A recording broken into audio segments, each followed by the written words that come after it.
ये रेनगेट इमोर्टल की novel base है, चैप्टर 348। अगर आप लोग नोवेल बेस सुनना चाहते हो, अगर जानना चाहते हो आगे क्या होने वाला है, तो ये वीडियो आप लोग देख सकते हो और मेरे चैनल को सब्सक्राइब कर सकते हो। तो सुनो।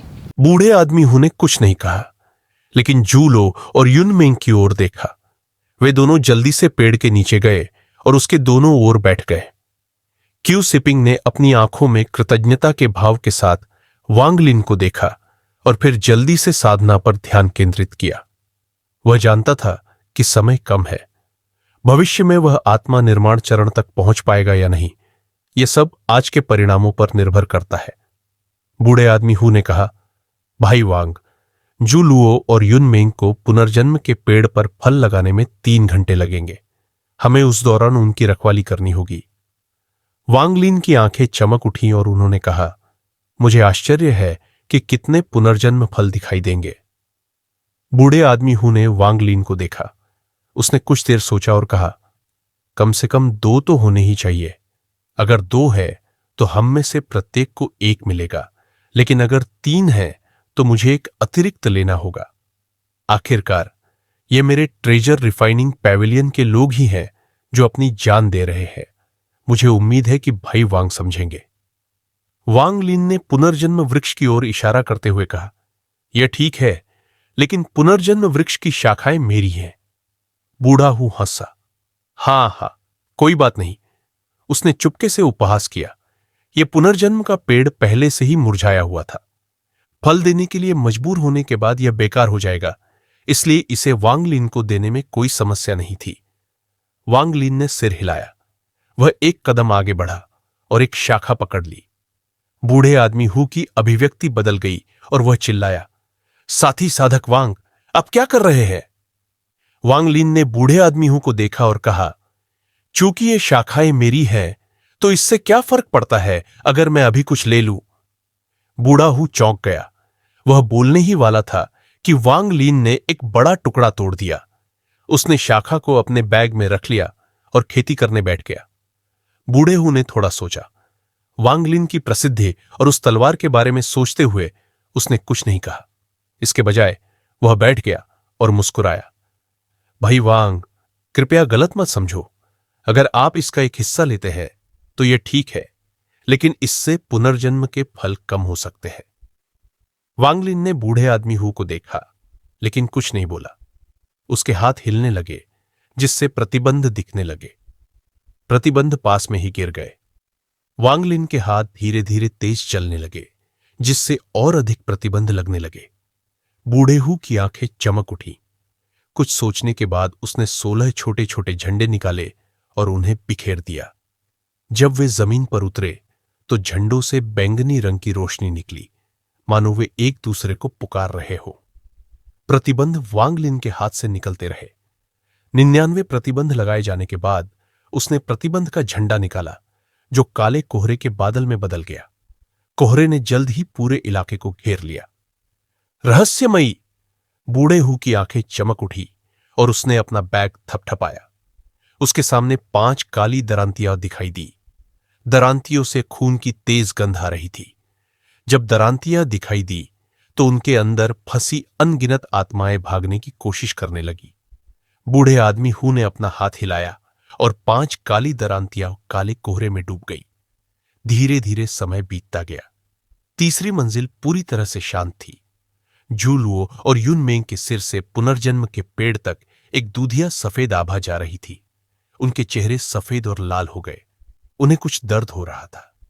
जैसे जैसे समय बीतता गया, उनके सिर के ऊपर दूधिया सफेद आभा और भी घनी होती गई। लेकिन पुनर्जन्म वृक्ष में कोई बदलाव नहीं हुआ। पुनर्जन्म वृक्ष में जाने वाली सफेद आभा ने कुछ नहीं किया। अपनी दिव्य इंद्रिय से जांच करने पर भी कोई नहीं जान पाता कि वह सफेद आभा कहां जा रही थी। जू लुओ की शक्ल अब जवान नहीं रही। वह धीरे धीरे बूढ़ा होता गया। उसके माथे पर झुर्रियां पड़ गई और उसके काले बाल सफेद हो गए। युनमेंग भी वैसी ही थी। उसका प्यारा और जवान चेहरा धीरे धीरे एक वयस्क महिला के चेहरे में बदल गया। हालांकि उसकी सुंदरता कम नहीं हुई, उसने एक परिपक्व महिला का आकर्षण हासिल कर लिया। धीरे धीरे समय बीतता गया। जू लुओ और युनमेंग और भी बूढ़े हो गए। उनकी त्वचा की चमक खत्म हो गई और ऐसा लग रहा था कि उनकी जिंदगी भी सफेद आभा के साथ गायब हो रही है। अंततः पुनर्जन्म वृक्ष के शीर्ष पर 3 पीले बिंदु प्रकट हुए। 3 पीले बिंदु अधिकाधिक चमकीले होते गए, जैसे उनमें इस रहस्यमयी शक्ति का अनंत भंडार समाहित हो। बूढ़े आदमी हु की आंखें चमक उठीं और उन्होंने कहा, 3 पुनर्जन्म फल। ठीक इसी समय पुनर्जन्म वृक्ष से एक चमकदार पीली रोशनी प्रकट हुई। पीली रोशनी का एक स्तंभ आसमान में उछला। पीली रोशनी तीसरी मंजिल के बादलों को चीरती हुई एक पीली अंगूठी बनाती हुई फैल गई। प्रकाश का स्तंभ जितना अधिक समय तक ऊपर रहा, वलय उतना ही अधिक विस्तृत होता गया। पीली रोशनी का छल्ला लगभग 1000 फीट चौड़ा था, इसलिए तीसरी मंजिल पर मौजूद हर व्यक्ति की नजर उस पर पड़ी। पीली रोशनी के और भी छल्ले दिखाई दिए। छल्लों से रेखाएं फैलीं, उन्हें एक दूसरे से जोड़ते हुए जब तक वे खंभे तक नहीं पहुंच गई। इससे खंभा एक विशाल पेड़ के तने जैसा दिखने लगा।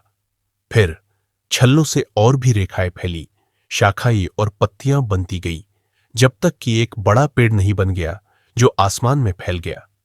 तीसरी मंजिल पर एक विशाल पुनर्जन्म वृक्ष, जो ऐसा लग रहा था जैसे उसने आकाश को थाम रखा हो, अचानक सबके सामने प्रकट हो गया। यह कोई असली पेड़ नहीं था, बल्कि एक भ्रम था। हालांकि इस भ्रम के कारण इलाके में मौजूद हर जंगली व्यक्ति अपना काम रोककर पेड़ को देखने लगा और फिर पागलों की तरह उसकी ओर भागने लगा। वांग लिन ने अपना सिर उठाया। उसका दिल बैठ गया। यह पेड़ निश्चित रूप से यहां के सभी जंगली लोगों का ध्यान आकर्षित करेगा। एक बड़ी लड़ाई आने वाली थी। क्या उसे अब चले जाना चाहिए और पुनर्जन्म फल की प्रतीक्षा नहीं करनी चाहिए, या पुनर्जन्म फल की प्रतीक्षा करके युद्ध करना चाहिए? वांग लिन ने कुछ देर सोचा और फिर उसकी आंखें चमक उठी।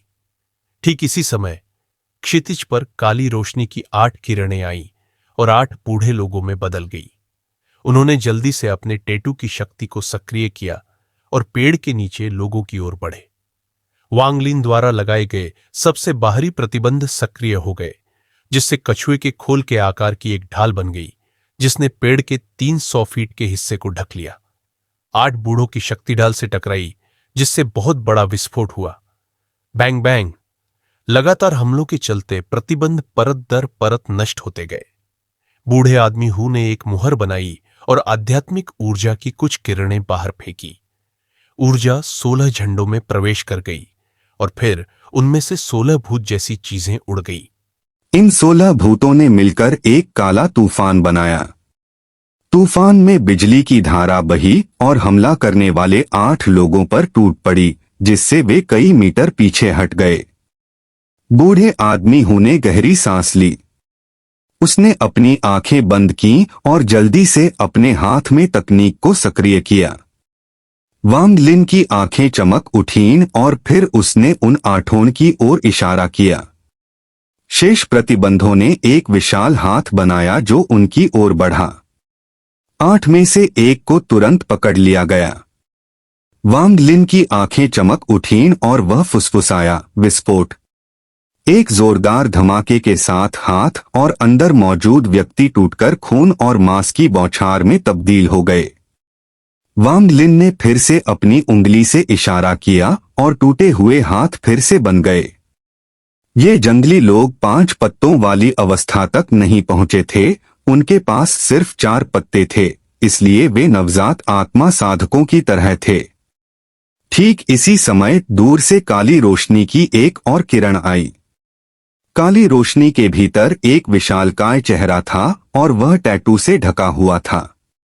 भाई वांग, तुम मेरी रक्षा करो, मैं बाहर जाकर उनसे लड़ूंगा। बूढ़ा हूँ प्रतिबंधों की परतों से बाहर निकल आया और बर्बर लोगों से लड़ने लगा।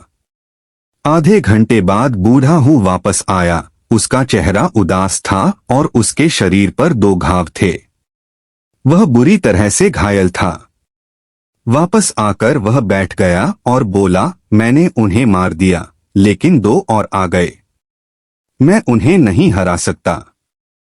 वांग लिन खड़ा हुआ और बाहर चला गया। जैसे ही वह प्रतिबंध से बाहर निकला, उसने 2 बूढ़े लोगों को अपने टैटू से बनी एक चेन पकड़े देखा। वे 16 झंडों द्वारा बनाए गए काले तूफान पर हमला कर रहे थे। जब भी चेन तूफान से टकराती तो चटकने की आवाजें आती। जैसे ही वांग लिन प्रकट हुआ, बूढ़े आदमी की आंखों में चमक आ गई। उसके हाथ में जो टैटू चेन थी वह हिलकर एक लंबे सांप की तरह वांग लिन की ओर आई। टैटू चेन के साथ एक ध्वनि बूम भी आया। वांग लिन चेन के अंदर एक ड्रैगन की आत्मा को दहाड़ते हुए महसूस कर सकता था।